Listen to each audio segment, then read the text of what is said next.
যশোর সদর উপজেলার রামনগর ইউনিয়নের সতীঘাটা আশরাফুল মাদারিস মসজিদে এবার ইতিকাফে বসেছেন ভারতের শাইখুল হাদিস মাহমুদুল হাসান গাঙ্গুহি এর সিলসিলার শীর্ষ ধর্মীয় নেতা হযরত ইব্রাহিম ইসমাইল পান্ডু ওরফে শায়খ ইব্রাহিম আফ্রিকি। তাকে ঘিরেই এখানে ইতিকাফে শামিল হয়েছেন দেশ বিদেশের প্রায় 1700 মুসল্লি। তাদের মধ্যে দক্ষিণ আফ্রিকা, যুক্তরাষ্ট্র, যুক্তরাজ্য, ভারত, পাকিস্তান, সিঙ্গাপুর, পানামা ও মিয়ানমার সহ বিভিন্ন দেশের অন্তত 80 জন নাগরিক রয়েছেন।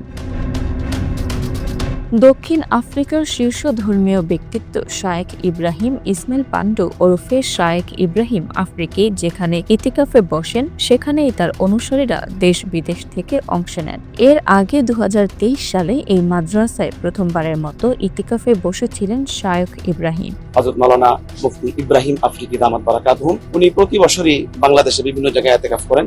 এখানে উনি এবছর রমজানের শুরু থেকে ইতিকাফে আসছেন। তো আমরা ওনার সুহবতে আসছি যাতে আমাদের দিলটা ভালো হয়, আমলের লাইনে আমরা উন্নতি করতে পারি, আল্লাহকে পাইতে পারি।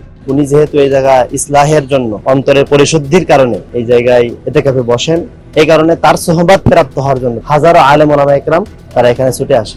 মাসব্যাপী ইতিকাফ চলছে। বিশেষ করে শেষ দশকে মুসল্লিদের উপচে পড়া ভিড়, প্রায় 10-12টা দেশ থেকে এখানে মেহমান আগমন করেছেন। সবার উদ্দেশ্য হলো যেন ইতিকাফে থেকে তারা লাইলাতুল কদরটা পেতে পারেন। ইতিকাফে অংশ নেওয়া মুসল্লিদের খেদমতে শিক্ষক, শিক্ষার্থী ও কর্মচারী সহ প্রায় 600 স্বেচ্ছাসেবক কাজ করছেন। প্রতিদিন প্রায় 2500 মানুষের জন্য ইফতারি, সেহরি ও খাবারের ব্যবস্থা করেছে মাদ্রাসা কর্তৃপক্ষ। আমাদের যে মূল মেহমান সুদূর দক্ষিণ আফ্রিকা থেকে আসছে ইব্রাহিম আফ্রিকি সাহেব হুজুর দামাত বারাকাতুহু, এনার সান্নিধ্যে থাকার জন্য এবং তার সান্নিধ্যে থেকে আল্লাহ তাআলার নৈকট্য হাসিলের জন্য তারা সারা দিন রাত ইবাদত বন্দী করতেছে। যারা তাদের খেদমতে আছে, এই খেদমতে প্রায় 2200 থেকে 2300 মানুষের রান্না হচ্ছে।